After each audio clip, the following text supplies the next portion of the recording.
അല്ലെ? ഇതൊക്കെയാണ് നമ്മൾ കർക്കിടക വ്യക്തമായി മാസത്തിന് വളരെ പ്രാധാന്യം നമ്മൾ കൊടുക്കാറുണ്ട്. ഓക്കെ. അപ്പോ നിങ്ങൾ പറഞ്ഞ എല്ലാം ശരിയാണ്. മലയാള മാസം എന്താണ് മലയാള മാസം? അതിന് കൊല്ലവർഷം എന്ന മലയാള വർഷത്തിന് ഒരു പേരുണ്ട് അല്ലെ? നമ്മള് ഇന്നത്തെ തലമുറയ്ക്ക് കൊല്ലവർഷം എന്താണെന്നോ മലയാള മാസം എന്താണെന്നോ ഒന്നും അറിയില്ല. ഇതൊക്കെ നമ്മൾ ജനുവരി, ഫെബ്രുവരി, മാർച്ച്, ഏപ്രിൽ, മെയ് ഇത് മാത്രമാണ് നമുക്ക് പരിചിതമായിരിക്കുന്ന മാസം. പരിചിതമായിരിക്കുന്ന മാസം എന്ന് പറയുന്നത് അല്ലെ? മറിച്ച് മലയാളികളെ സംബന്ധിച്ചിടത്തോളം മലയാള മാസം അല്ലെങ്കിൽ മലയാള വർഷം, കൊല്ലവർഷം എന്ന് വിളിക്കുന്ന ഒരു ഇതുകൂടി നമുക്കുണ്ട് അല്ലെ? എന്റെ ചരിത്രം അറിയാലോ. AD 825 ആണ് കൊല്ലവർഷത്തിന് തുടക്കമായതെന്നാണ് പറയും. ഓഗസ്റ്റ് 25 എന്ന ഡേറ്റ് പറയും. രാജശേഖരവർമ്മ, വേണാട്ട് രാജാവായിരുന്ന രാജശേഖരവർമ്മയാണ് ഈ കൊല്ലവർഷം എന്ന ആ ഇതിന് തുടക്കം കുറിച്ചത്. അതായത് സൂര്യമാസം, സൗരമാസവും സൗരവർഷവുമായിട്ടുള്ള കാലഗണനകളാണ്. ഇതൊക്കെ പോട്ടെ, വേറൊരു വിഷയം. അപ്പൊ 12 മലയാള മാസങ്ങളിൽ എന്തൊക്കെയാണ് 12 മലയാള മാസങ്ങൾ? ചിങ്ങം, കന്നി, തുലാം, വൃശ്ചികം, ധനു, മകരം, കുംഭം, മീനം, മേടം, ഇടവം, കർക്കടകം. കർക്കടകം, ശരി. അപ്പൊ ഇതാണ് നമ്മൾ പറയുന്നത്. ചിങ്ങം, കന്നി, തുലാം, വൃശ്ചികം, ധനു, മകരം, കുംഭം, മീനം, മേടം, ഇടവം, മിഥുനം, കർക്കിടകം. 12 മലയാള മാസങ്ങൾ എന്ന് നമ്മൾ പൊതുവെ പറയാറുണ്ട് അല്ലെ? അപ്പൊ ഈ മലയാള മാസത്തിലെ കർക്കടകം എന്ന് വിളിക്കുന്ന മാസത്തിലാണ് കർക്കടക വാവ് വരുന്നത് അല്ലെ? നമ്മൾ ഇന്ന് കർക്കടക വാവാണ്. കർക്കടക വാവിനെ നമ്മൾ പൊതുവെ കർക്കടക മാസത്തെ പൊതുവെ പഞ്ഞമാസം എന്ന് പറയാറുണ്ട്. എന്തുകൊണ്ടാണ് പഞ്ഞമാസം എന്ന് പറയുന്നത്? നിർത്താതെ മഴ പെയ്യുന്നൊരു മാസമാണ്. അതുകൊണ്ട് നമുക്ക് ജോലിക്ക് പോകാൻ പറ്റില്ല. ജോലിക്ക് പോകാതിരുന്നാൽ എന്ത് സംഭവിക്കും? വീട്ടില് അരി വാങ്ങിക്കാനുള്ള സാഹചര്യങ്ങളില്ല. അപ്പൊ അതുകൊണ്ട് അതിനെ പൊതുവെ എന്ത് പറയും? പഞ്ഞമാസം എന്ന് നമ്മൾ പറയാറുണ്ട്. രാമായണ മാസമാണെന്ന് പറയും. ഇപ്പൊ നമ്മളുടെ ശിവജ്ഞാന വേദിയിൽ നിങ്ങൾക്കറിയാം, നമ്മളുടെ ജയന്തി ടീച്ചർ രാമായണം എടുക്കുന്നുണ്ട് അല്ലെ? ഈ എല്ലാ ദിവസവും രാമായണത്തിന്റെ ശീലുകള് കർക്കിടക മാസത്തിൽ നമ്മളുടെ ഗ്രൂപ്പില് ഷെയർ ചെയ്യുന്നുണ്ട് നിങ്ങൾക്ക് കേൾക്കാൻ വേണ്ടി. അപ്പൊ അങ്ങനെ ഇതിനെ രാമായണ മാസം എന്നറിയപ്പെടുന്നു. ആയുർവേദ ചികിത്സക്ക് ഏറ്റവും പറ്റിയൊരു മാസമായിട്ട് നമ്മൾ പറയാറുണ്ട് അല്ലെ? കർക്കടക മാസത്തിലെ കഞ്ഞി കുടിക്കുക, കർക്കിടക കഞ്ഞി കുടിക്കുക, കർക്കിടക ചികിത്സക്ക് പോകുക തുടങ്ങിയ കാര്യങ്ങളൊക്കെ നമ്മൾ ചെയ്യാറുണ്ട്. മുക്കുറ്റി, പൂവാങ്കുറുനില, കറുക, നിലപ്പന, കുറുന്തോട്ടി, തുളസി ഇങ്ങനെയുള്ള ഔഷധ മൂല്യങ്ങളുള്ള ചെടികള്, അതുപോലെ ഞവര, നെല്ല്, മുതിര ഇതൊക്കെ ചേർത്തിട്ടാണ് നമ്മൾ കർക്കിടക കഞ്ഞി പഴയ കാലങ്ങളിൽ തയ്യാറാക്കുന്നത്. ഇന്ന് നമുക്ക് കർക്കിടക കഞ്ഞി കൂട്ട് കിറ്റ് നമുക്ക് കിട്ടും. കിറ്റ് വെച്ചിട്ട് നമ്മള് കഞ്ഞി കുടിക്കും. അപ്പൊ പൊതുവെ നമ്മളുടെ ശരീരത്തിന് രക്ഷ ചെയ്യേണ്ട ഒരു മാസമായിട്ട് പറയുന്നു. നിങ്ങൾക്കറിയാമല്ലോ, നമ്മളുടെയൊക്കെ അടുത്ത ക്ഷേത്രങ്ങളില് ഗണപതി ഹവനം, ഭഗവതി സേവ, മൃത്യുഞ്ജയ ഹോമം ഇതൊക്കെ നടക്കുന്നതും ഈ കർക്കിടക മാസത്തിലായിരിക്കും. പൊതുവെ നിർത്താതെ മഴ പെയ്യുന്നത് കൊണ്ട് അന്തരീക്ഷം പൊതുവെ തണുത്തുറഞ്ഞു നിൽക്കും. രോഗകാരികളായിട്ടുള്ള അണുക്കളുടെ ഒരു വ്യാപനം ഉണ്ടാകുന്നത് തടയുക എന്നൊരു ഉദ്ദേശത്തോടു കൂടിയാണ് ക്ഷേത്രങ്ങളിലൊക്കെ വിശേഷാൽ പൂജകള്. അതേപോലെ നമ്മളുടെ നിലവിലുള്ള ജീവിതത്തിൽ ചില ചിട്ടകൾ നമ്മൾ പുലർത്തും. രാമായണ മാസം ആയതുകൊണ്ട് പൊതുവെ ഹൈന്ദവ ഭവനങ്ങളിൽ ആ ഒറ്റ മാസക്കാലം വ്രതത്തോടുകൂടി, പണ്ട് കാലത്തൊക്കെ വ്രതത്തോടുകൂടി രാമായണം വായിക്കും. രാവിലെ ബ്രഹ്മമുഹൂർത്തത്തിൽ എഴുന്നേറ്റ് 4 മണിക്കും ഒരു 6 മണിക്കും ഇടയ്ക്ക് എഴുന്നേറ്റ് കുടുംബാംഗങ്ങളെല്ലാം കുളിച്ച് ശുദ്ധമായി വന്ന് ഒരു നിലവിളക്ക് കത്തിച്ചു വെച്ച് ഹരേ രാമ രാമമന്ത്രം ജപിക്കും. രാമനാമം ചൊല്ലുന്ന ഒരു പഴയ സംസ്കാരം നമ്മളുടെ കേരളത്തിൽ വിശേഷ്യ ഉണ്ടായിരുന്നു. രാവിലെയും വൈകിട്ടും രാമായണം പാരായണം ചെയ്യും. ക്ഷേത്രങ്ങളിൽ ദർശനം നടത്തും. ഇതേപോലെ ക്ഷേത്രത്തിലെ ഗണപതി ഭവനം, ഭഗവതി സേവ, മൃത്യുഞ്ജയ ഹോമം തുടങ്ങിയതിലൊക്കെ പങ്കെടുക്കും. അപ്പൊ ശരീരത്തിന്റെ ഇമ്മ്യൂണിറ്റി പവർ നമുക്ക് വർദ്ധിപ്പിക്കാൻ കഴിയും. നമ്മൾ നോൺ വെജിറ്റേറിയൻ ഫുഡ് കഴിക്കുന്നവരാണെങ്കിലും കർക്കിടക മാസത്തിൽ പൊതുവെ രാമായണ മാസ വ്രതം ആചരിക്കുന്നത് കൊണ്ട് പഴയ കാലങ്ങളിൽ ആ കാലഘട്ടത്തിൽ അഹിംസാവ്രതം, നോൺ വെജിറ്റേറിയൻ ഫുഡ് അവർ ഒഴിവാക്കിയിട്ട് വെജിറ്റേറിയൻ ഫുഡ് കഴിക്കും. ഇതൊക്കെയായിരുന്നു പഴയ കാലങ്ങളിൽ. അപ്പൊ ഇത്രത്തോളം പ്രാധാന്യമുള്ള ഒരു മാസമാണ് കർക്കടക മാസം എന്ന് നമ്മൾ പൊതുവെ പറയുന്നത്. ഇപ്പൊ കർക്കടക മാസത്തിലെ കറുത്ത വാവ് ദിവസമാണ് നമ്മൾ പിതൃദിനമായിട്ട് ആചരിക്കുന്നത്. കർക്കടക മാസത്തിലെ ആദ്യ അമാവാസി കറുത്ത വാവ്, അതിനെ നമ്മൾ പിതൃദിനമായിട്ട് നമ്മൾ ആചരിക്കുന്നു. അതായത് പിതൃക്കൾക്ക് വളരെയേറെ പ്രാധാന്യമുള്ള ദക്ഷിണായന കാലത്തിലെ ആദ്യം അമാവാസി ആയതുകൊണ്ടാണ് നമ്മൾ ഇതിനെ പിതൃദിനമായിട്ട് നമ്മൾ ആചരിക്കാറ്. അതായത് പിതൃക്കൾക്ക് വേണ്ടി ഒരു ദിനം എന്ന് വെച്ചാൽ പിതൃക്കൾ എന്ന് നമ്മൾ ഇവിടെ പറയുന്നത് മരണപ്പെട്ടു പോയ നമ്മളുടെ പ്രിയപ്പെട്ടവർ. നമുക്ക് രണ്ട് രീതിയിലാണ് പിതൃക്കളുമായിട്ട് പൊതുവെ കണക്ഷൻ ഉള്ളത്. വംശപിതൃക്കൾ എന്ന് പറയും. വംശപിതൃക്കൾ എന്ന് വെച്ചാൽ അച്ഛൻ വഴിയും അമ്മ വഴിയുമാണ് നമുക്ക് പിതൃക്കളുമായിട്ട് കണക്ഷൻ ഉള്ളത് എന്ന് പറയും. അപ്പൊ മരണപ്പെട്ടു പോയവരെ പൊതുവെ പിതൃക്കൾ എന്നാണ് നമ്മൾ പറയുക. അപ്പൊ ആ വംശപിതൃക്കളോടുള്ള നമ്മളുടെ ഒരു സ്മരണാഞ്ജലി അല്ലെങ്കിൽ ആ വംശപിതൃക്കളെ ഓർക്കുന്നതിന് വേണ്ടിയുള്ളൊരു ദിവസം കൂടിയാണ് ഈ പറയുന്ന കർക്കടക മാസത്തിലെ ആദ്യ കർത്തവാവിലെ ഈ ഒരു വിശേഷപ്പെട്ട ദിനം. നമ്മൾ പലപ്പോഴും നിങ്ങൾ ജ്യോതിഷത്തിലൊക്കെ വിശ്വസിക്കുന്നവരാണെങ്കിൽ കബഡി നിരത്തിയൊക്കെ നോക്കുമ്പോൾ പിതൃശാപം കാണും. കഴിഞ്ഞ ഇടയ്ക്ക് ഒരാൾ എന്നോട് ചോദിച്ചതാണ്, സാർ ഞാൻ എൻ്റെ അച്ഛനും അമ്മയും മരിച്ചുപോയി, കുറെ നാളായി മരിച്ചിട്ട്, പക്ഷെ അവരുടെ മരണസമയത്തൊക്കെ ഞാൻ അവരെ വളരെ സ്നേഹപൂർവ്വം പരിചരിക്കുകയും അവർക്ക് ആവശ്യമുള്ള എല്ലാ കാര്യങ്ങളും നൽകുകയും അവരൊരു സ്നേഹാനുഗ്രഹങ്ങളോട് കൂടി തന്നെയാണ് അവർ മരണപ്പെട്ടു പോയിരുന്നത്. ഞാൻ നന്നായിട്ട് എൻ്റെ അച്ഛനെയും അമ്മയും നോക്കി. പക്ഷെ ഞാൻ ഈ ഇടയ്ക്ക് ജ്യോതിഷത്തില് കബഡി വെച്ച് നോക്കിയ സമയത്ത് പിതൃശാപം ഉള്ളതായിട്ട് കാണുന്നു. അല്ലെ, നമുക്കും പലപ്പോഴും കേട്ടിട്ടുള്ള ഒരു കാര്യമാണ്. അപ്പൊ ഞാൻ എൻ്റെ അച്ഛനെയും അമ്മയും സ്നേഹത്തോടെ നോക്കി അവരുടെ അവസാന കാലത്ത് അവർക്ക് വേണ്ടതെല്ലാം ഞാൻ കൊടുത്തു. അങ്ങനെ മരണപ്പെട്ടു പോയ എൻ്റെ അച്ഛനും അമ്മയും എങ്ങനെയാണ് മരിച്ചതിന് ശേഷം എന്നെ ശപിക്കുന്നത്? ന്യായമായ ഒരു സംശയമാണ് അല്ലെ. പിതൃശാപം വലിയ പിതൃദോഷം നിനക്കുണ്ട് എന്ന് ഒരു ജ്യോതിഷിയെ നടത്തി എന്ന് പറഞ്ഞു. അപ്പൊ അയാളുടെ സ്വാഭാവികമായ സംശയമാണ്. നമ്മൾ പൊതുവെ പിതൃശാപം പിതൃദോഷം എന്ന് പറയുന്നത് മരണപ്പെട്ടു പോയ അച്ഛനും അമ്മയും ആയിട്ട് മാത്രമല്ല വംശപിതൃക്കളുമായിട്ട് ബന്ധപ്പെട്ടിട്ടാണ് തന്ത്രശാസ്ത്രത്തിൽ നമ്മൾ പറയാറുള്ളത്. അച്ഛൻ, അച്ഛന്റെ അച്ഛൻ, അച്ഛന്റെ അമ്മ, അല്ലെ, അമ്മ, അമ്മയുടെ അമ്മ, അങ്ങനെ നമുക്ക് മുമ്പുള്ള 7 തലമുറകൾ നമ്മൾ പറയും. അത് ഇന്നത്തെ അത്യന്താധുനിക സയൻസിന്റെ അടിസ്ഥാനത്തിലും 7 തലമുറകൾ മനുഷ്യന്റെ ജീനുമായിട്ട് കണക്റ്റഡ് ആണെന്നാണ് പറയുന്നത്. നമ്മൾ മുന്നത്തെ ക്ലാസ്സിലൊക്കെ പറഞ്ഞിട്ടുണ്ട്. ഇപ്പൊ നിങ്ങളുടെ ഈ ഒരു മുഖം ഉണ്ടല്ലോ, നിങ്ങളുടെ തലമുറയിൽ 7 തലമുറ മുമ്പ് ജീവിച്ചിരുന്ന ഒരാളുടെ മുഖവുമായിട്ട് സാദൃശ്യമുണ്ടായി. അതായത് ജീനിലൂടെയാണല്ലോ നമ്മൾ വരുന്നത്, അച്ഛൻ വഴിയും അമ്മ വഴിയും, അന്നത്തിലൂടെയും ബീജത്തിലൂടെയുമാണ് നമ്മൾ രൂപപ്പെടുന്നത്. ബീജാണ്ടങ്ങൾ സംയോജിച്ചിട്ടാണ് നമ്മൾ രൂപപ്പെടുന്നത്. അപ്പൊ അച്ഛന്റെ ഗുണം, അമ്മയുടെ ഗുണം, ആ പാരമ്പര്യം നമ്മളുടെ ജീന് വഴി പകർന്നു കിട്ടാണ്. അപ്പൊ ഈ നമ്മളുടെ ഈ ഒരു രൂപം എന്ന് പറയുന്നത് ഇതിനു മുമ്പ് നമ്മളുടെ അച്ഛന്റെ തലമുറയിലോ അച്ഛന്റെ കുടുംബത്തിലോ അമ്മയുടെ കുടുംബത്തിലോ ജീവിച്ചിരുന്ന ഒരാളുടെ രൂപവുമായി, 7 തലമുറയിലുള്ള ഒരാളുടെ രൂപവുമായിട്ട് സാദൃശ്യം ഉണ്ടാകാമെന്ന് ശാസ്ത്രവും പറയുന്നുണ്ട്. ഇനി ഇപ്പോ നിങ്ങൾ നന്നായിട്ട് ഉപാസനകൾ ചെയ്യുന്നു, നല്ലൊരു വ്യക്തിത്വം നിങ്ങൾ രൂപപ്പെടുത്തുന്നു, നിങ്ങളുടെ വരുന്ന തലമുറ, നിങ്ങൾ, നിങ്ങളുടെ മകൻ, നിങ്ങളുടെ മകൾ, അവന്റെ മകൻ, മകൾ, ഇങ്ങനെ പോകുന്ന 7 തലമുറയിലും നിങ്ങളെ പോലെയുള്ള ഒരു പുരുഷൻ, ഒരു സ്ത്രീ ഉണ്ടായിരിക്കും എന്നാണ് പറയുക.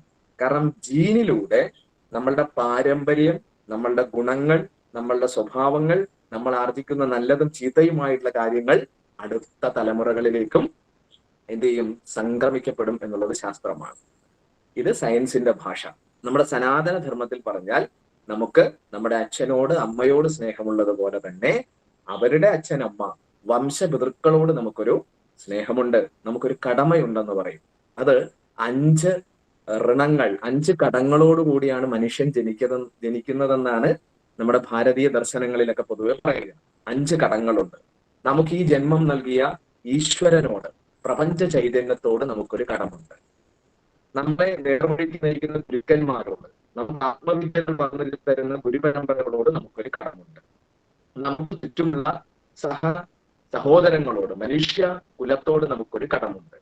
നമുക്ക് ചുറ്റുമുള്ള ഭൂതങ്ങളോട്, അതായത് ചെടിയോടും വൃക്ഷങ്ങളോടും ഭൂമിയോടും ഒക്കെ നമുക്കൊരു കടമുണ്ട്. അതേപോലെ നമ്മുടെ വംശപിതൃക്കളോടും നമുക്കൊരു കടമുണ്ട്. 5 കടങ്ങൾ എന്ന് പറയും. അതിനെ പല ഗ്രന്ഥങ്ങളും പല രീതിയിൽ പറയുമെങ്കിലും പൊതുവെ ഈശ്വരഋണം എന്ന് പറയും, ഋഷിഋണം എന്ന് പറയും, നരഋണം, പിന്നെ പിതൃഋണം, ഭൂതഋണം എന്ന് പറയും. പഞ്ചമഹാഋണങ്ങൾ, 5 കടങ്ങൾ എന്ന് പറയും. ഈ 5 കടങ്ങളെ വീട്ടുന്നവരാണ്. ഗുരുജി, വോയിസ് ബ്രേക്ക് ആവുന്നുണ്ട്. വായിസ് ബ്രേക്ക് ആവുന്നുണ്ട് അല്ലേ? ഒരു സെക്കൻഡ്.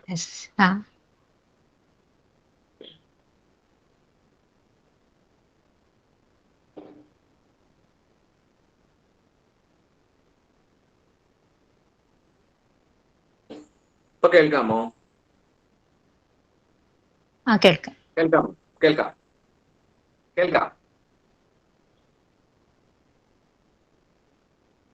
കേൾക്കാം കേൾക്കാം. ശരി, അത് ഇന്റർനെറ്റ് ഇടയ്ക്ക് പോകുന്നത്. അപ്പൊ 5 കടങ്ങളോട് കൂടിയാണ് നമ്മൾ പൊതുവെ ജനിക്കുന്നതെന്ന് പറയും. ഈ 5 കടങ്ങളെ നിറവേറ്റുമ്പോഴാണ് നമ്മൾ പൂർണ്ണനായ ഒരു മനുഷ്യനായിട്ട് മാറുന്നതെന്നാണ് പറയുക. അപ്പൊ അതിൽ വളരെ പ്രധാനപ്പെട്ട ഒന്നാണ് പിതൃകർമ്മം, പിതൃക്കളോടുള്ള വംശപിതൃക്കളോടുള്ള നമ്മളുടെ കടം. ഇപ്പൊ ഒരുപക്ഷെ നമ്മളുടെ അച്ഛൻ അമ്മ മരിച്ചു പോയിട്ടുണ്ടാകാം, ജീവിച്ചിരിക്കുന്നുണ്ടാകാം. അപ്പൊ അച്ഛനമ്മ ജീവിച്ചിരുന്നാൽ തന്നെ അവരുടെ വംശമുണ്ട്, അവരുടെ അച്ഛൻ, അവരുടെ അച്ഛന്റെ അച്ഛൻ, അമ്മ, ഇവരോട് നമുക്കൊരു കടമ കർത്തവ്യമുണ്ടെന്നുണ്ട്. കാരണം നമ്മുടെ ഈ ശരീരം രൂപപ്പെടുത്തുന്നതിന് പിന്നിൽ, ഇതിലെ ഓരോ കോശങ്ങൾക്കും പിന്നിൽ, നമ്മളുടെ സ്വഭാവത്തിന്റെ പിന്നിൽ, നമ്മുടെ പാരമ്പര്യത്തിന്റെ പിന്നിൽ ഈ വംശത്തിന്റെ അച്ഛന്റെ അമ്മ വഴിയുള്ള ആ ഒരു വെറുക്കളുടെ ആ ഒരു പാരമ്പര്യം, അവരിൽ നിന്ന് കൂടി നമ്മുടെ ഉള്ളിലുണ്ട്. അപ്പൊ ഇതാണ് സനാതനധർമ്മ വിശ്വാസ പ്രകാരം നമ്മുടെ വംശവൃക്കൾക്ക് വേണ്ടി തർപ്പണം ചെയ്യുന്നത്. പിതൃബലി, പിതൃപൂജ, ശ്രാദ്ധകർമ്മം എന്നൊക്കെ പല പേരുകളിൽ ഇതറിയപ്പെടുന്നത്. അപ്പൊ ഈ ഒരു ദിവസത്തിന് വളരെ പ്രാധാന്യമുണ്ട്. ഇപ്പൊ ശിവരാത്രിക്ക് പ്രാധാന്യമുണ്ട്, ശ്രീകൃഷ്ണ ജയന്തിക്ക് പ്രാധാന്യമുണ്ട്, ദുർഗാഷ്ടമിക്ക് പ്രാധാന്യമുണ്ട്, അല്ലെ? ഓരോ ദിവസങ്ങൾക്കും പ്രാധാന്യമുണ്ടെന്നുള്ളത് പോലെ നമ്മളെ സംബന്ധിച്ചിടത്തോളം, സനാതനധർമ്മ വിശ്വാസികളെ സംബന്ധിച്ചിടത്തോളം, നമ്മുടെ വംശപിതൃക്കളെ ഓർക്കുന്നതിനുള്ള, അവർക്ക് വേണ്ടി ശ്രദ്ധയോടുകൂടി ഒരു കർമ്മം, അതാണ് ശ്രാദ്ധകർമ്മം എന്ന് പറയും. മനസ്സും മന്ത്രവും പ്രാണനും അർപ്പിച്ച് നമ്മൾ ചെയ്യുന്ന കർമ്മം, അതാണ് ശരിയായ ശ്രാദ്ധകർമ്മം എന്ന് പറയുന്നത്. ഇന്ന് നമ്മളുടെ ആലപ്പുഴ ജില്ലയിലെ ഹിമാലയൻ സിദ്ധാശ്രമ കേന്ദ്രത്തില് രാവിലെ 9 മണി മുതൽ ഉച്ചയ്ക്ക് 1:30 വരെ യോഗാത്മകമായ പിതൃക്രിയകൾ ഉണ്ടായിരുന്നു. 10-35-ലധികം നമ്മളുടെ സാധകന്മാർ പങ്കെടുത്തതാണ്. അപ്പൊ അതില് നമ്മൾ പ്രത്യേകിച്ച് ഒരുപാട് ബാഹ്യ പൂജകളൊന്നുമില്ല, ആന്തരിക പൂജയാണ്. മനസ്സ്, മന്ത്രം, പ്രാണൻ, യോഗാത്മകമായ രീതിയിലാണ് നമ്മളത് അനുഷ്ഠിക്കുന്നത്, വളരെ പവർഫുൾ ആയി. അപ്പൊ ഇവിടെ ഇതാണ് ഈ പിതൃപൂജയുടെ, പിതൃതർപ്പണത്തിന്റെ പ്രാധാന്യം. അപ്പൊ കർക്കടക മാസത്തിലെ ആദ്യ അമാവാസി ദിവസം ആണ് നമ്മൾ കർക്കടക വാവ് ബലിയായിട്ട് ആചരിക്കുന്നത്. കർക്കടക വാവ് ശ്രാദ്ധമായിട്ട് നമ്മൾ ആചരിക്കുന്നത്. ഇതിന്റെ സൂക്ഷ്മ തലത്തിൽ അർത്ഥം പറഞ്ഞു കഴിഞ്ഞാൽ, മനുഷ്യ ലോകത്തിന്റെ, അല്ലെ, നമ്മുടെ ഒരു വർഷമാണ് പിതൃലോകത്തിന്റെ ഒരു ദിവസം എന്നാണ് കാലയളവ്. അതായത് നമ്മളുടെ ഒരു വർഷം പിതൃലോകത്തിന്റെ ഒരു ദിവസമാണെന്ന് പറയുന്നു. അപ്പോ ഈ പിതൃക്കൾ നമ്മളുടെ ഭൗമാന്തരീക്ഷത്തിലെ, ഭൂമിയുടെ സ്ഥൂലാന്തരീക്ഷത്തിലേക്ക് ഈ സൂക്ഷ്മലോക നിവാസികളായ പിതൃക്കൾ, അവരുടെ സാന്നിധ്യം ഉണ്ടാകുന്ന അതിമഹത്തായൊരു ദിവസമാണ് ഈ പറയുന്ന കർക്കടക വാവ് എന്ന് പറയുന്നത്. നമ്മൾ ശിവരാത്രി എല്ലാ ദിവസവും മഹാദേവനെ നമ്മൾ വന്ദിക്കാറുണ്ട്. പക്ഷെ ശിവരാത്രിയിൽ പരമശിവന്റെ ആ ഒരു ചൈതന്യം നമ്മുടെ ഭൗമാന്തരീക്ഷത്തിൽ, ഭൂമിയുടെ അന്തരീക്ഷത്തിൽ കൂടിയിരിക്കും. എന്നതുപോലെ ഈ ഒരു ദിവസത്തിൽ ഈ പിതൃക്കളുടേതായ ഒരു സാന്നിധ്യം ഭൂമിയുടെ ഭൗമാന്തരീക്ഷവുമായിട്ട് വളരെയധികം കണക്റ്റഡ് ആകുമെന്നാണ് യോഗിമാർ പറയുന്നത്. അവര് നമ്മുടെ ഏറ്റവും അടുത്ത് വരുന്ന ഒരു ദിവസമായതുകൊണ്ട് നമ്മൾ ഈ ദിവസം ചെയ്യുന്ന കർമ്മങ്ങൾക്ക് അതിൻ്റെതായിരിക്കുന്ന ഫലസിദ്ധി, അതിൻ്റെതായിരിക്കുന്ന ശക്തി ഉണ്ടാവും. ഇപ്പൊ ഇന്ന് നിങ്ങൾക്കറിയാം, നിങ്ങൾ വീടുകളിൽ ബലിതർപ്പണ ക്രിയകൾ ചെയ്തവരുണ്ട്, അല്ലെ? ക്ഷേത്രങ്ങളില് ബലിതർപ്പണ ക്രിയകൾ ചെയ്തവരുണ്ട്, തീർത്ഥകേന്ദ്രങ്ങളില് ബലിതർപ്പണ ക്രിയകൾ ചെയ്തവരുണ്ട്. നമ്മള് കേരളത്തില് നമ്മൾ നോക്കുമ്പോൾ പൊതുവെ ശിവപ്രതിഷ്ഠയുള്ള ക്ഷേത്രങ്ങള് അല്ലെങ്കിൽ വൈഷ്ണവ പ്രതിഷ്ഠയുള്ള ക്ഷേത്രങ്ങളിലാണ് പ്രധാനമായും പിതൃതർപ്പണ ക്രിയകളൊക്കെ നമ്മൾ നടത്താറുള്ളത്. ഇപ്പൊ ആലുവ, എറണാകുളം ജില്ലയിലെ ആലുവ ശിവരാത്രി മണപ്പുറം, അല്ലെ, പിതൃതർപ്പണ ക്രിയ നടത്തുന്ന ഒരു സ്ഥലമാണ്. മലപ്പുറം ജില്ലയിലെ പ്രധാന ക്ഷേത്രം തിരുനാവായ ക്ഷേത്രം, നാവാമുകുന്ദ ക്ഷേത്രം പ്രധാന ക്ഷേത്രമാണ്. പെരുമ്പാവൂരിലെ ചേലാമറ്റം എന്നറിയപ്പെടുന്ന ക്ഷേത്രത്തിലെ ശിവക്ഷേത്രത്തിൽ നടത്താറുണ്ട്. തിരുനെല്ലി മഹാവിഷ്ണു ക്ഷേത്രം, അല്ലെ, വർക്കല പാപനാശം, ഇതൊക്കെ പ്രധാനമായും നമ്മളുടെ ഇന്നത്തെ ദിവസത്തിന്റെ ശ്രാദ്ധകർമ്മങ്ങൾ അനുഷ്ഠിക്കുന്ന ക്ഷേത്രങ്ങളാണ്. അപ്പൊ ക്ഷേത്രത്തിൽ പോയി നമ്മൾ തീർച്ചയായിട്ടും ഈ ഒരു ദിവസം ചെയ്യണം. ഇന്നലെ എനിക്കൊരു മെസ്സേജ് അയച്ചു. പുള്ളി ഭാരതീയനാണ്, കേരളീയനാണ്, പക്ഷെ കേരളത്തിലല്ല, അമേരിക്കയിൽ സെറ്റിൽഡ് ആണ്. അദ്ദേഹം ചോദിച്ച ഒരു ചോദ്യം ഇതാണ്: എന്തിനാണ് ഈ ദിവസത്തിൽ ഇത്രയും മനുഷ്യർ ഈ മഴയും നനഞ്ഞ് ഒരാവശ്യവും ഇല്ലാതെ ഈ വെള്ളത്തിൽ പോയി മുങ്ങി ഒരു ഉരുളയൊക്കെ ഉരുട്ടി എന്തിനാണ് ഇത് വയ്ക്കുന്നത്? ഒരു മോഡേൺ തലമുറയുടെ ചോദ്യമാണ് കേട്ടോ, ഞാൻ തമാശ പറഞ്ഞതല്ല. സാർ, എന്തിനാണ് ഇത്രയും മനുഷ്യൻ ഈ ഒരു ദിവസത്തിൽ ഇങ്ങനെ പോകുന്നത്? ഇതിന്റെ ആവശ്യം വല്ലതും ഉണ്ടോ? കാരണം പുതിയ തലമുറ ചിന്തിക്കുക, നമ്മൾ തന്നെയാണ് കാരണക്കാര്. കാരണം നമ്മൾ ഇതൊന്നും നമ്മുടെ പിള്ളേരെ പഠിപ്പിച്ചിട്ടില്ല. നമ്മളൊക്കെ മരിച്ചു കഴിഞ്ഞാൽ പിതൃക്രിയ കിട്ടുമെന്ന് ഓർത്തിരിക്കുവാണ്. അങ്ങനെയൊന്നും ഓർക്കേണ്ട കാര്യമില്ല. വരുന്ന തലമുറ മിക്കവാറും ഇതൊക്കെ ഹൈടെക് തലമുറയായി പോകും. എല്ലാം വാട്സപ്പിലൂടെയും ഇൻസ്റ്റയിലൂടെയും ഒക്കെയുള്ള പിതൃതർപ്പണ ക്രിയകളിലേക്കൊക്കെ ഇത് മാറും. ഒരു അൾട്രാ മോഡേൺ തലമുറയാണ്. നമ്മൾ തന്നെയാണ് കുറ്റക്കാർ. നമ്മളുടെ കുഞ്ഞുങ്ങളെ ഈ മൂല്യങ്ങള്, ഈ സമ്പ്രദായങ്ങള് ചെറുപ്പത്തിലെ പഠിപ്പിച്ചില്ലെങ്കിൽ അവർ ഈ രീതിയിൽ ചിന്തിക്കും. അവനറിയില്ല. ഒരേ മനുഷ്യരെല്ലാരും കൂടി മഴയെ നനഞ്ഞ് ഒരു ചെറിയ തോർത്തും ഒക്കെ കൊടുത്ത് ഉള്ള തലയിലൊരു ഇതൊക്കെ വെച്ചിട്ട് ഓടിപ്പോയി മുങ്ങുന്നു. ഇത് എന്തിനാണെന്നാണ് അവൻ ചോദിക്കുന്നത്. അവൻ അറിയില്ല എന്താണ് ഈ ആചാരം എന്നുള്ളത്, എന്താണ് പിതൃക്കൾ എന്നറിയില്ല, എന്താണ് കർക്കിടകവാവ് എന്നറിയില്ല, എന്താണ് സനാതന ധർമ്മത്തിലെ ഈ ഒരു ചടങ്ങെന്ന് നമുക്കറിയില്ല. നമ്മളാണ് കുറ്റക്കാർ. നമ്മുടെ കുഞ്ഞുങ്ങളെ നമ്മളിത് പഠിപ്പിച്ചോ? നമ്മുടെ തലമുറയ്ക്ക് നമ്മൾ അക്കാദമിക്കൽ വിദ്യാഭ്യാസം കൊടുക്കുന്നുണ്ട്, MBBS എഞ്ചിനീയറിംഗും നമ്മൾ പഠിപ്പിക്കുന്നുണ്ട്.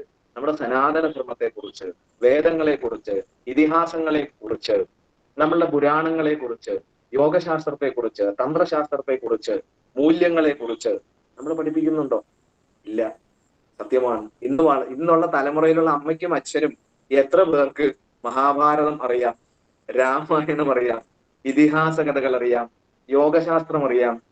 കുറ്റപ്പെടുത്തലല്ല, യാഥാർത്ഥ്യമാണ്. നമ്മുടെ സനാതന ധർമ്മം നേരിടുന്ന ഏറ്റവും വലിയ വെല്ലുവിളികളിലൊന്ന് സ്വധർമ്മത്തെ കുറിച്ചറിയാത്ത തലമുറകൾ സൃഷ്ടിക്കപ്പെടുന്നു എന്നുള്ളതാണ്. വളരെ വലിയൊരു ഭീഷണിയാണ്. ഇതര മതസ്ഥരെ സംബന്ധിച്ചിടത്തോളം അവർക്ക് സ്വമതം പഠിക്കുന്നതിനുള്ള പാഠശാലകളുണ്ട്, മതപാഠശാലകളുണ്ട്. ഒരു സൺഡേ സ്കൂളിലൂടെ നമ്മുടെ ക്രിസ്തുമത സഹോദരൻ അവന്റെ ബൈബിള് പഠിക്കുന്നുണ്ട്. ഇസ്ലാം മതം പിന്തുടരുന്നവർ അവരുടെ മദ്രസ വിദ്യാഭ്യാസത്തിലൂടെ സ്വമതത്തെ കുറിച്ച് പഠിക്കുന്നുണ്ട്. തിങ്കൾ, ചൊവ്വ, ബുധൻ എല്ലാ ദിവസവും ഈശ്വരന്റെ ദിവസങ്ങളായിരിക്കുന്ന സനാതനധർമ്മ വിശ്വാസികള് വളർന്നു വരുന്ന തലമുറ നമ്മുടെ മൂല്യങ്ങളെ കുറിച്ചോ, നമ്മളുടെ സംസ്കാരത്തെ കുറിച്ചോ, പാരമ്പര്യത്തെ കുറിച്ചോ, യോഗയെ കുറിച്ചോ, തന്ത്രയെ കുറിച്ചോ അറിയില്ല. അപ്പൊ അവൻ ചോദിക്കും, എന്താണ് കർക്കടകവാവ്, എന്തിനാണ് ശിവരാത്രി, ദൈവമുണ്ടോ, എന്തിനാണ് അമ്പലത്തിൽ പോയി കല്ലിനെ തൊഴുന്നതെന്നൊക്കെ സ്വാഭാവികമായിട്ടും ചോദിക്കും. നമ്മൾ ചിന്തിക്കുക, വരുന്ന തലമുറയെ നമ്മളിത് പഠിപ്പിക്കുക. അപ്പൊ നമ്മുടെ വിഷയത്തിലേക്ക് വന്നാൽ, കർക്കടകവാവ് എന്താണെന്ന് നമ്മൾ പറഞ്ഞു.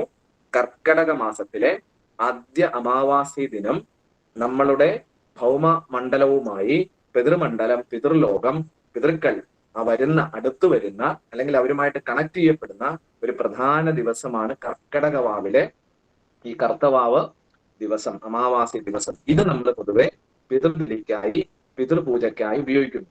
ആരാണ് പിതൃക്കൾ എന്ന് ചോദിച്ചു പോയാൽ, അച്ഛൻ വഴിയും അമ്മ വഴിയും മരണപ്പെട്ടു പോയ നമ്മുടെ തലമുറയിലെ, നമ്മളുടെ പാരമ്പര്യത്തിലെ എല്ലാവരും തന്നെ നമ്മൾ പൊതുവെ പിതൃക്കളായിട്ട് നമ്മൾ അവരെ പരിഗണിക്കുന്നു. എന്തിനാണ് ഞാൻ ഈ പിതൃപൂജ ചെയ്യുന്നത്? എന്തിനാണ് ഞാൻ ഈ ഉരുള ഉരുട്ടി വെക്കുന്നത്? എന്തിനാണ് ഞാൻ പഞ്ചാക്ഷരി ജപിച്ച് എന്റെ അച്ഛൻ വഴിയും അമ്മ വഴിയുമുള്ള വംശപിതൃക്കൾക്കെല്ലാം ഊർധഗതി ഉണ്ടാകട്ടെ, സദ്ഗതി ഉണ്ടാകട്ടെ, ഏതെങ്കിലും ലോകങ്ങളിൽ, സൂക്ഷ്മ ലോകങ്ങളിൽ അവർ ഗതി കിട്ടാതെ കുടുങ്ങിപ്പോയിട്ടുണ്ടെങ്കിൽ പിതൃമോക്ഷകാരകനായ മഹാദേവ അവർക്ക് നന്മ വരുത്തണമേ, ഉയർത്തിക്കൊണ്ടു പോകണമേ, എന്തിനാണ് ഞാൻ ഈ പ്രാർത്ഥിക്കുന്നത്? അല്ലേ?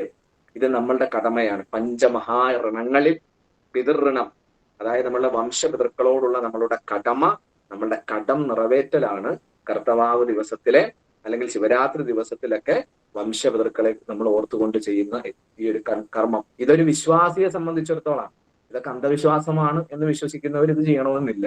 പക്ഷെ പാരമ്പര്യത്തിൽ, അച്ഛനിൽ, അമ്മയിൽ, സനാതന ധർമ്മത്തിൽ, മൂല്യങ്ങളിൽ, ഈശ്വരനിൽ വിശ്വസിക്കുന്നവരുണ്ടെങ്കിൽ തീർച്ചയായിട്ടും ഈ കർത്തവാവ്, കർക്കിടകവാവ്, അതേപോലെ ശിവരാത്രി ദിവസങ്ങളിൽ പിതൃക്കൾക്കായി നമ്മൾ ഈ പറഞ്ഞ രീതിയിൽ, ബാഹ്യമായ രീതിയിലുള്ള പൂജകൾ, അല്ലെ, പിണ്ടം നമ്മൾ ഉരുട്ടി, നമ്മൾ എങ്ങനെയാണ് സാധാരണ ചെയ്യാറുള്ളത്? നിങ്ങൾ ശിവരാത്രി മണപ്പുറത്ത് പോയി കഴിഞ്ഞാൽ അവിടെ നിങ്ങൾക്ക് തരുന്ന നിർദ്ദേശത്തിൽ നിങ്ങൾ ഇലയൊക്കെ ഇട്ടിരിക്കും, തോർത്തൊക്കെ ഉടുത്തിരിക്കും. എന്നിട്ട് ആ ശാന്തി പറഞ്ഞു തരുന്ന ഓരോ കർമ്മങ്ങൾ നിങ്ങൾ ചെയ്യും, അല്ലെ? അപ്പോൾ ചില സ്ഥലങ്ങളിൽ കണ്ടുവരുന്ന ചില തെറ്റായ പ്രവണതകളും ഇതിൻ്റെ അകത്തുണ്ട്. ഒന്ന്, നമ്മള് കർത്തവാവ് ദിവസത്തിൽ ആർക്കു വേണ്ടിയാണോ പിതൃതർപ്പണക്രിയ ചെയ്യാൻ പോകുന്നത്, മസ്റ്റ് ആയിട്ട് നിങ്ങൾ അവരെ ഓർക്കണം. നിങ്ങളുടെ അച്ഛന് വേണ്ടിയാണോ, അമ്മയ്ക്ക് വേണ്ടിയാണോ, അല്ലെങ്കിൽ മരണപ്പെട്ടു പോയ നിങ്ങളുടെ ആരുമാകാം, നിങ്ങളുടെ സുഹൃത്താകാം, നിങ്ങളുടെ ബന്ധുവാകാം, അവരെല്ലാം പിതൃക്കളാണ്. നമ്മളുടെ സുഹൃത്തിന് ആരുമില്ലെങ്കിൽ സുഹൃത്തിന് വേണ്ടി ചെയ്യാം. പണ്ട് സ്വാമി വിവേകാനന്ദൻ കടൽ തീരത്ത് മെഡിറ്റേഷൻ ചെയ്യുന്ന സമയത്ത് അദ്ദേഹത്തിന്റെ അന്തർബോധത്തിൽ ഒരു ആത്മാവ് പ്രത്യക്ഷപ്പെട്ടു. ഇത് പല കഥകളായിട്ട് പറയാറുണ്ട്. സ്വാമി വിവേകാനന്ദനോട് ഒരു കരയുന്ന ശബ്ദമാണ് അദ്ദേഹം കേൾക്കുന്നത് സൂക്ഷ്മതലത്തിൽ. വിവേകാനന്ദൻ അതിലേക്ക് ഫോക്കസ് ചെയ്തപ്പോൾ അദ്ദേഹത്തിന്റെ അന്തർനേത്രത്തിൽ ഒരു സൂക്ഷ്മ ശരീരിയായ ഒരാൾ പ്രത്യക്ഷപ്പെട്ടു. ഇത് പറഞ്ഞു, എനിക്ക് മകനോ മകളോ ബന്ധുജനങ്ങളോ ഇല്ല, ഞാൻ മോക്ഷം ഇല്ലാതെ, ഇത് വ്യത്യസ്തമായ രീതിയിൽ ഈ കഥ പറയാറുണ്ട്, നമ്മൾ അതിനെ ശരിയായ അർത്ഥത്തിൽ എടുക്കുക. എനിക്ക് ഉയർന്ന ലോകങ്ങളിലേക്ക് പോകാൻ സാധിക്കുന്നില്ല, എനിക്ക് വേണ്ടി കർമ്മങ്ങൾ ചെയ്യാൻ ആളില്ല. അല്ലെ? നമ്മൾ ഗരുഡപുരാണം അനുസരിച്ച് പുത്ത് അല്ലെങ്കിൽ പും എന്ന് വിളിക്കുന്ന ഒരു ലോകത്തെ കുറിച്ച് നമ്മൾ പറയാറുണ്ട്. മരണാനന്തരം ഇതിന് ഒരുപാട് വ്യത്യസ്ത വിശ്വാസങ്ങളുണ്ട് കേട്ടോ. മരണാനന്തരം ഒരു ആത്മാവ് ഈ ഭൂമിയിൽ നമ്മളുടെ ഈ ശരീരത്തിൽ നിന്ന് വേർപെട്ട് കഴിഞ്ഞാൽ അത് പും എന്ന് പറയുന്ന സ്ഥൂലലോകത്തിനും സൂക്ഷ്മലോകത്തിനും ഇടയിലുള്ള ഒരു ലോകത്തേക്ക് മാറ്റപ്പെടുമെന്നും അതിന് 16 ദിവസത്തെ ബലികർമ്മങ്ങൾ ചെയ്ത് പുത്രൻ, അതാണ് പും എന്ന ലോകത്ത് നിന്ന് ആത്മാവിനെ ഉയർത്തുന്നയാളാണ് പുത്ത്, അല്ലെങ്കിൽ പും എന്ന ലോകത്ത് നിന്ന് ഉയർത്തുന്നയാളാണ് പുത്രൻ, പുത്രി എന്ന് പറയുക. ഒരു ഉദാഹരണം പറഞ്ഞാൽ മനസ്സിലാവും. നമ്മൾ നല്ല ആരോഗ്യത്തോടെ ജീവിച്ചിരിക്കുന്ന ആളാണ് അല്ലെ. ഇടയ്ക്ക് നമുക്ക് ഇപ്പൊ വൈറൽ ഫീവർ കേരളത്തിൽ വളരെയധികം വ്യാപിച്ചിട്ടുണ്ട്. ഇപ്പൊ പനി പിടിച്ചു കഴിഞ്ഞാൽ നമ്മൾ കിടന്നു പോകും. പണ്ട് ചിക്കൻ ഗുനിയ പോലത്തെ പനിയാണ്, കൈക്കും നട്ടലിന്റെയും നടുവിനുമൊക്കെ പലതരത്തിലുള്ള ഇഷ്യൂസ് നമുക്ക് ഉണ്ടാകാറുണ്ട്. അപ്പൊ നമ്മള് ഹോസ്പിറ്റലൈസ്ഡ് ആയി കഴിഞ്ഞാൽ നമ്മളെ അവിടെ നിന്ന് എഴുന്നേൽപ്പിക്കുന്നതിന് വേണ്ടി മരുന്നുകളും ഗ്ലൂക്കോസും ഒക്കെ തരും അല്ലെ. നമ്മളൊരു 5 ദിവസം കിടന്നുപോയി, അപ്പൊ മരുന്ന് തന്നു, ഗ്ലൂക്കോസ് തന്നു, നിങ്ങൾ വീണ്ടും ആക്റ്റീവ് ആകും ഇല്ലേ. എന്നതുപോലെ ഫിസിക്കൽ ബോഡി ഇത്രയും നാളും ഈ ആത്മാവിരുന്ന ഭൗതിക ശരീരം നഷ്ടപ്പെട്ട് കഴിഞ്ഞാൽ ഈ ഒരു മരണത്തിൽ ഈ പറയുന്ന ആത്മാവിന് ഉയർന്നു പോകാനുള്ള ശേഷി പൊതുവെ ഉണ്ടാകില്ല. അപ്പോ ആ ഭൗതിക ശരീരത്തിൽ നിന്ന് ഭൗതിക ശരീരം നഷ്ടപ്പെട്ടു പോയ ആ ആത്മാവിന് എനർജി നൽകുന്ന ഒരു പ്രക്രിയയായിട്ട് സാമ്പ്രദായികമായ വകഭേദങ്ങളുണ്ട്. എനർജി നൽകുന്ന പ്രക്രിയയാണ് 16 ദിവസത്തെ നമ്മൾ തർപ്പണ കർമ്മങ്ങൾ എന്ന് നമ്മൾ പറയും. അതിലൂടെ സൂക്ഷ്മ ശരീരം ശക്തി പ്രാപിക്കുകയും അതിന് പും എന്ന ലോകത്ത് നിന്ന് അടുത്ത ലോകമായ പിതൃലോകത്തിലേക്ക് പോകുവാൻ ഉള്ള ബലം, ശക്തി, ചൈതന്യം കിട്ടുമെന്നാണ് ഒരു വിശ്വാസം. ഒരു സാമ്പ്രദായികമായിട്ടുള്ള ഒരു വിശ്വാസം അതാണ്. അപ്പൊ ഒരു പുത്രനോ പുത്രിയോ, ഇപ്പോ വീട്ടില് മൂത്ത മകനുണ്ടെങ്കിൽ മൂത്ത മകനാണ് മരണപ്പെട്ടു പോകുമ്പോ അച്ഛന് വേണ്ടി അമ്മയ്ക്ക് വേണ്ടി കർമ്മം ചെയ്യുന്നത്. ഇനി മക്കളില്ല, ഈ പുത്രൻ ഇല്ലെന്നിരിക്കട്ടെ, പുത്രിക്കും ചെയ്യാം. കാരണം പുത്രനും പുത്രിക്കും ഈ കർമ്മം ചെയ്യാനുള്ള അധികാരമുണ്ട്, അവകാശമുണ്ട് എന്ന് നമ്മൾ മനസ്സിലാക്കുക. അപ്പോ പിതൃക്രിയ എന്ന് പറഞ്ഞാൽ വളരെ പ്രധാനപ്പെട്ട ഒരു കാര്യമാണ്. നമ്മളുടെ വംശപിതൃക്കളോട് നമ്മൾ ചെയ്യേണ്ടതായ ഒരു കടമയാണ് എന്ന് നമ്മൾ മനസ്സിലാക്കുക. ഓക്കെ. പിന്നെ ഇതിൽ പ്രധാനപ്പെട്ട ഒരു കാര്യം, ജീവിച്ചിരുന്ന സമയത്ത് അച്ഛനും അമ്മയ്ക്കും തുള്ളി വെള്ളം കൊടുത്തിരുന്നില്ല.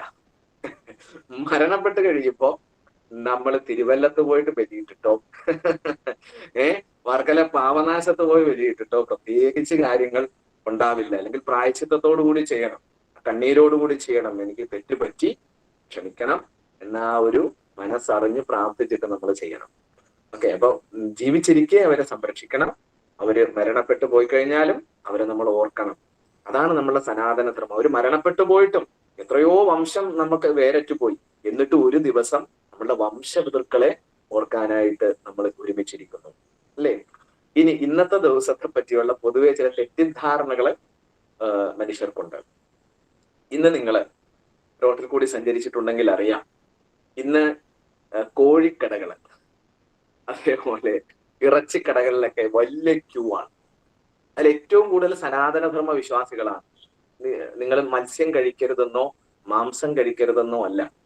പക്ഷെ ഈ ഒരു ദിവസത്തിൽ പിതൃക്കൾ എന്ന് പറഞ്ഞാൽ സംശുദ്ധാവസ്ഥയിലുള്ളവരാണ്.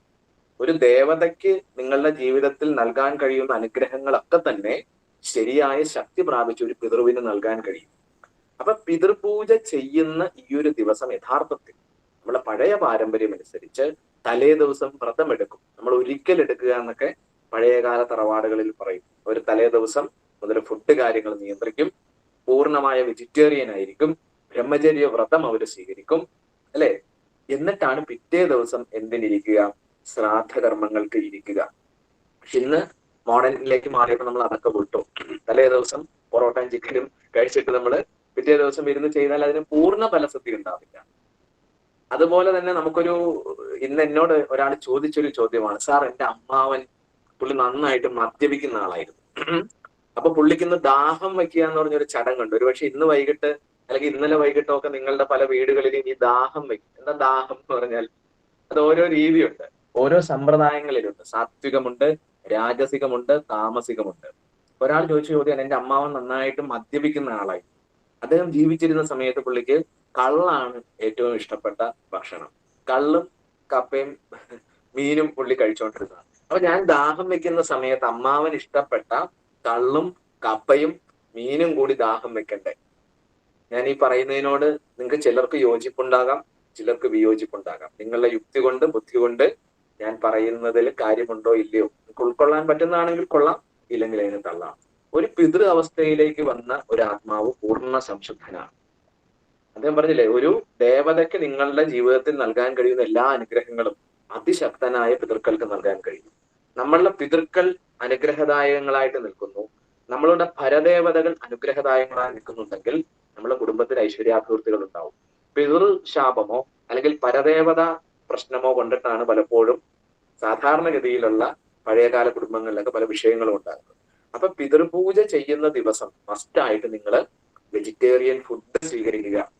അമ്മാവൻ മദ്യപിച്ചിരുന്ന ആളാണ് എന്ന് കരുതി നിങ്ങൾ കുപ്പി വെക്കേണ്ട ആവശ്യമില്ല. അദ്ദേഹം ആ അവസ്ഥയിൽ നിന്ന് പോയി. അന്നേ ദിവസം നന്നായിട്ട് മന്ത്രങ്ങൾ ജപിക്കുക.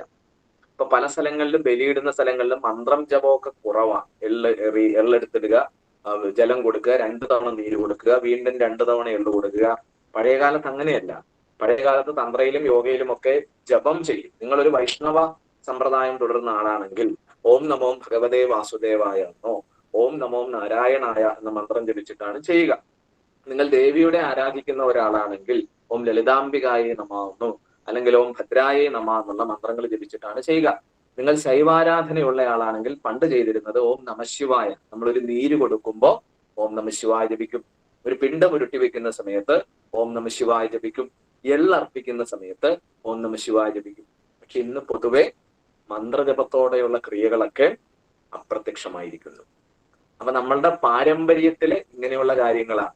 ഓക്കെ, അപ്പൊ അത് മനസ്സിലാക്കുക. അപ്പൊ ഞാൻ ചുരുക്കത്തിൽ പറഞ്ഞത് എന്താണ് കർക്കടകവാവ് എന്ന് പറഞ്ഞു, കർക്കടകവാവിലെ പിതൃപൂജ എന്താണെന്ന് പറഞ്ഞു, അതിന്റെ പ്രാധാന്യം എന്താണെന്നും ഏകദേശം പറഞ്ഞു. ഇതൊന്നും ഒരു വിമർശനമോ നിങ്ങൾ തുടർന്നു വരുന്ന സമ്പ്രദായത്തിന് എതിർക്കലോ ഒന്നുമല്ല. നിങ്ങളുടെ യുക്തി കൊണ്ട് ബുദ്ധി കൊണ്ട് ഞാൻ പറയുന്നതിനെ ഉൾക്കൊള്ളുക. അപ്പൊ ഈ കർക്കടകവാവ് ദിവസത്തിൽ അടുത്ത വർഷം മുതൽ ബലിയിടുന്ന സമയത്ത് തലേ ദിവസം വെജിറ്റേറിയൻ ഫുഡ് സ്വീകരിക്കുക, ബ്രഹ്മചര്യ വ്രതം സ്വീകരിക്കുക. ഇന്നേ ദിവസം നിങ്ങൾ പിതൃക്കൾക്കായിട്ട് ദാഹം അല്ലെങ്കിൽ അങ്ങനെയുള്ള കാര്യങ്ങൾ ചെയ്യുമ്പോൾ കള്ളും മത്സ്യവും മാംസവും ഒക്കെ ഈ ദിവസം ദയവായി ഒഴിവാക്കാനായി ശ്രമിക്കുക. ബാക്കി ദിവസങ്ങളിൽ നിങ്ങൾ മത്സ്യം കഴിച്ചോളൂ, മാംസം കഴിച്ചോളൂ. സനാതന ധർമ്മവിശ്വാസികൾ എല്ലാവരും വെജിറ്റേറിയൻ ആകണമെന്ന് ഒരിടത്തും പറഞ്ഞിട്ടൊന്നുമില്ല. പക്ഷെ ഈ ദിവസം പവിത്രമാണ്. ഈ ദിവസം പിതൃക്കളുടെ അനുഗ്രഹം നിറഞ്ഞു നിൽക്കുന്ന ദിവസമാണ്. നമ്മൾ ശബരിമല വ്രതം എടുക്കുമ്പോൾ എങ്ങനെയാണ്? നിങ്ങൾ മദ്യപിക്കുന്നയാളാണെങ്കിലും പുകവലിക്കുന്നയാളാണെങ്കിലും നോൺ വെജിറ്റേറിയൻ കഴിക്കുന്നയാളാണെങ്കിലും വ്രതം സ്വീകരിച്ചു കഴിഞ്ഞാൽ നിങ്ങൾ മദ്യപിക്കില്ല, പുകവലിക്കില്ല, അല്ലെ? നോൺ വെജിറ്റേറിയൻ കഴിക്കില്ല. നിങ്ങൾ ഏകാദശി വ്രതം എടുക്കുമ്പോൾ അല്ലെങ്കിൽ പഴനിയിൽ പോകാൻ മുരുകനെ കാണാൻ പോകുമ്പോൾ മാലയിടുമ്പോൾ കാവടി എടുക്കുന്നതിന് മുമ്പ് നിങ്ങൾ വ്രതം സ്വീകരിക്കാറില്ലേ? കാരണം നമ്മൾ അതിനൊരു പവിത്രതയോടെ കാണും. അപ്പൊ ഈ ദിവസം എന്ന് പറഞ്ഞാൽ പവിത്രമായൊരു ദിവസമാണ്. ഇന്ന് ഉച്ച കൊണ്ട് പൊതുവെ കർത്തവാവിന്റെ ഇത് കഴിയുമെങ്കിലും ഇന്ന് അർദ്ധരാത്രി വരെ യഥാർത്ഥത്തിൽ അതിന്റെ ശക്തി നിലനിൽക്കുന്ന ഒരു ദിവസമാണ്. അപ്പോ അടുത്ത വർഷം മുതലെങ്കിലും ഈ ദിവസങ്ങളിൽ ഈ കാര്യങ്ങൾ ഒഴിവാക്കുക. അടുത്ത വർഷം മുതൽ നിങ്ങൾ ബലിയിടാൻ പോകുന്ന സ്ഥലത്ത് മന്ത്രം ജപിച്ചില്ലെങ്കിൽ നിങ്ങളുടെ ഇഷ്ടദേവതാ മന്ത്രം ഏതാണോ ആ ഇഷ്ടദേവതയുടെ മന്ത്രം ജപിച്ച് ചെയ്യാനായിട്ട് ശ്രമിക്കുക. അതിൽ ഏറ്റവും പവർഫുള്ളായ മന്ത്രം എന്ന് പറയുന്നത് പഞ്ചാക്ഷരിയെ പറ്റിയാണ് ഋഷികൾ പറയുക. ഓം നമഃശിവായ, പിതൃമോക്ഷകാരകനായ പരമശിവന്റെ മന്ത്രം എന്ന് നമ്മൾ പറയും. അപ്പൊ ഇത് നമ്മുടെ സനാതന വിശ്വാസികൾ മനസ്സിലാക്കേണ്ട ഒരു സുപ്രധാനമായ ഒരു കാര്യമാണ്. അപ്പൊ കർക്കടകവാവ് എന്ന് പറയുന്നത് കർക്കടക മാസത്തിലെ ആദ്യ കറുത്തവാവ് അമാവാസി ദിവസമാണ് നിങ്ങൾ കർക്കടകവാവ് ബലി അല്ലെങ്കിൽ കർക്കടകവാവ് പൂജ, കർക്കടകവാവ് ശ്രാദ്ധം, കർക്കടകവാവ് പിതൃപൂജ എന്ന രീതിയിൽ നമ്മൾ ആചരിക്കുന്നത്. ഈ ദിവസം സൂക്ഷ്മ ലോകം, പിതൃലോകം സൂക്ഷ്മ ലോകമാണ്.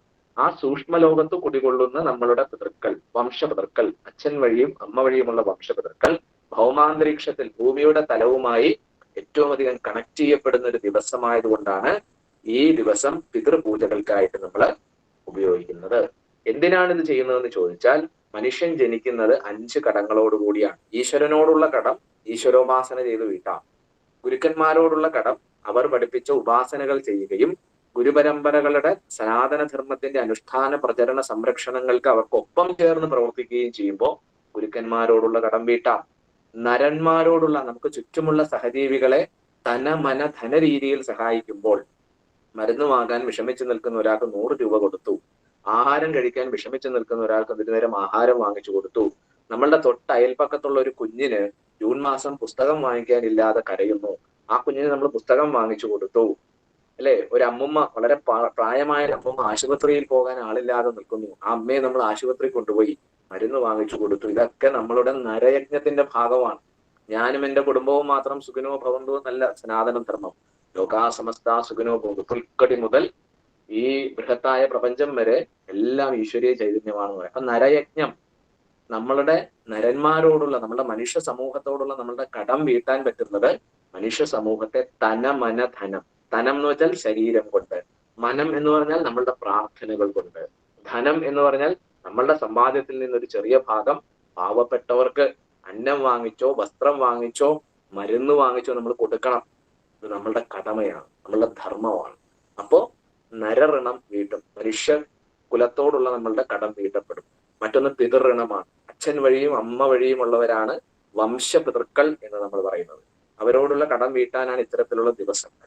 ആ ദിവസങ്ങളിൽ കർത്തവാവ് ശിവരാത്രി പോലെയുള്ള ദിവസങ്ങളിൽ ക്ഷേത്രങ്ങളിൽ പോയി ഇത്തരത്തിലുള്ള ബലിതർപ്പണ ക്രിയകൾ ചെയ്യുന്നതിനൊപ്പം സ്വഗൃഹത്തിൽ രാവിലെയോ വൈകിട്ടോ ഒരു ദീപം കത്തിച്ചു വെച്ച്, ഒന്നല്ലെങ്കിൽ നിങ്ങളുടെ ഇഷ്ടമൂർത്തിയുടെ മന്ത്രം ജപിക്കാം, ഇല്ലെങ്കിൽ പിതൃമോക്ഷകാരകനായ മഹാദേവന്റെ ഓം നമഃശിവായ മന്ത്രം ഒരു അരമണിക്കൂറെങ്കിലും കുടുംബാംഗങ്ങളെല്ലാം ഒരുമിച്ചിരുന്ന് ജപിച്ച്, എന്റെ അച്ഛൻ വഴിയും അമ്മ വഴിയും മൺമറഞ്ഞു പോയ വംശപിതൃക്കൾക്കെല്ലാം ഊർധഗതി ഉണ്ടാകട്ടെ, സദ്ഗതി ഉണ്ടാകട്ടെ, പിതൃമോക്ഷകാരകനായ മഹാദേവൻ അവർക്ക് മുക്തിയെ നൽകട്ടെ എന്ന് പ്രാർത്ഥിച്ചാൽ ഇതിൽ പരം ശക്തമായ വേറൊരു പിതൃതർപ്പണ ക്രിയയില്ല. മറ്റൊന്ന് ഭൂതരണമാണ്. അതാണ് ഞാൻ പറഞ്ഞു വന്നത്. നമ്മൾ ആലുവയിലൊക്കെ ബലിയിടുന്ന സമയത്ത് പിണ്ടം, ആ ഉരുള എടുത്തിട്ട് നമ്മൾ എന്ത് ചെയ്യും? ഒരു ഇലയിൽ വെച്ച് തലയിൽ വെച്ച്, അല്ലെ, അപ്രദക്ഷിണം ചെയ്ത് നദിയിലേക്ക് ഇറങ്ങി നദിയിൽ എന്തൊഴുക്കും? പിണ്ടമൊഴുക്കും. വീട്ടിൽ ചെയ്യുന്ന സമയങ്ങളിലാണെങ്കിൽ വീടിന്റെ അടുത്ത് കിണ്ടി വെച്ച് അങ്ങനെ ഒരു വെള്ളം വളച്ചിട്ട് ആ ഇലയിൽ നിന്നെടുത്ത് അതവിടെ വെച്ചിട്ട് നമ്മൾ കൈകൊട്ടും, അല്ലെ?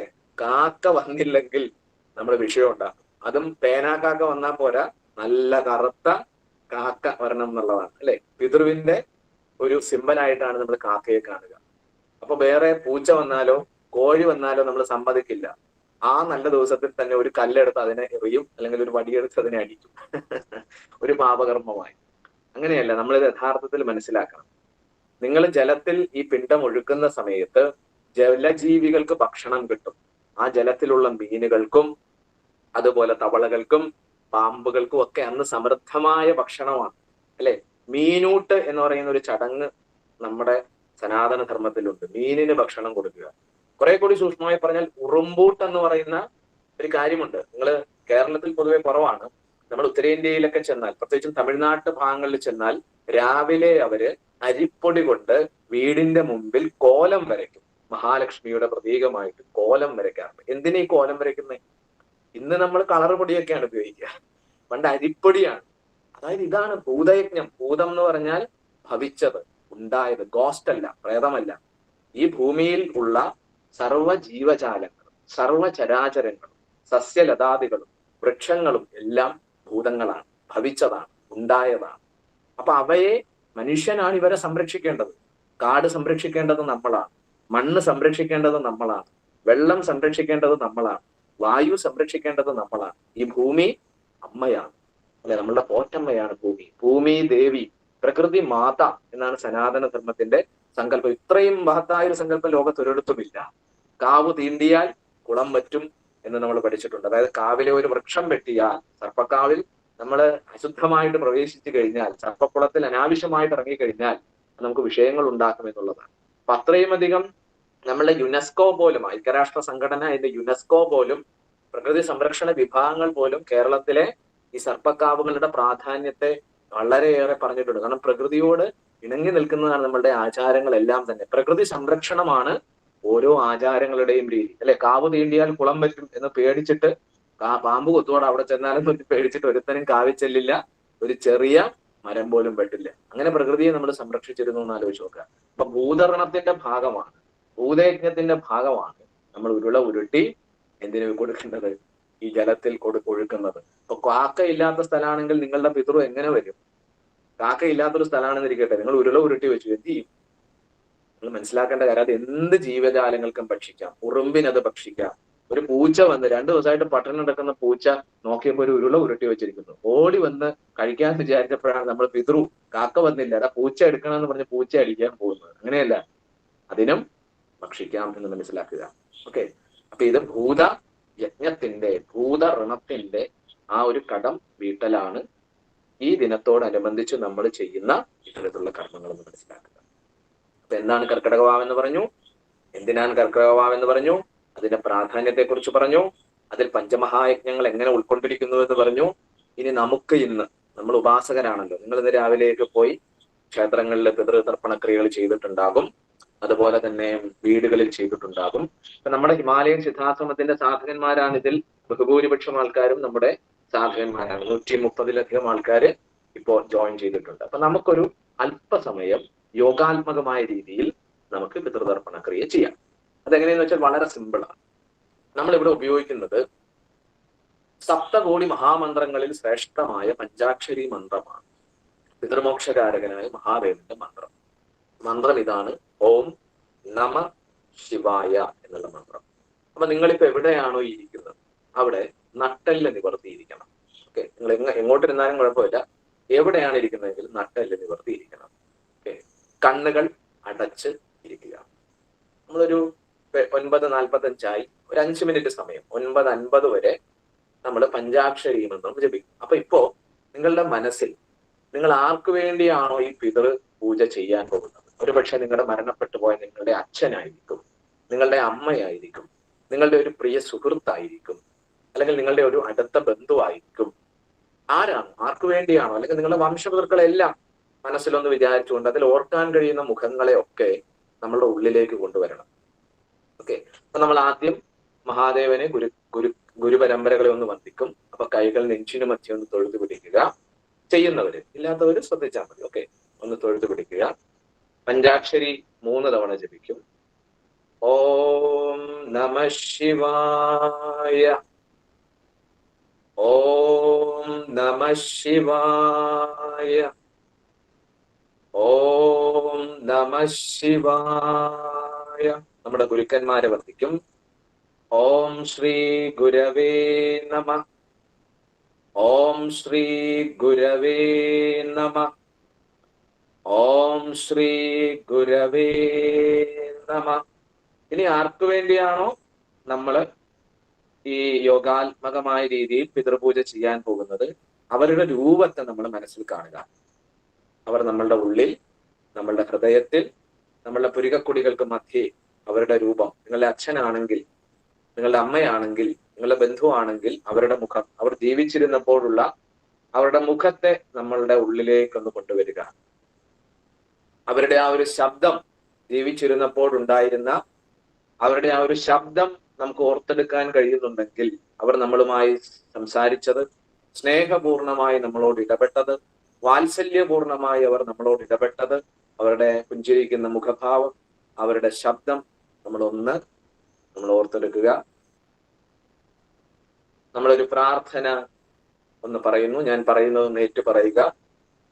പിതൃ മോക്ഷകാരകനായ മഹാദേവ, എന്റെ അച്ഛൻ വഴിയും അമ്മ വഴിയും മരണപ്പെട്ടു പോയിട്ടുള്ള എല്ലാ വംശപിതൃക്കൾക്കുമായി ഞാൻ ചെയ്യുന്ന ഈ യോഗാത്മക പിതൃപൂജ മഹാദേവന്റെ അനുഗ്രഹത്താൽ പൂർണ്ണ ഫലസിദ്ധി ഉള്ളതായി തീരണമേ.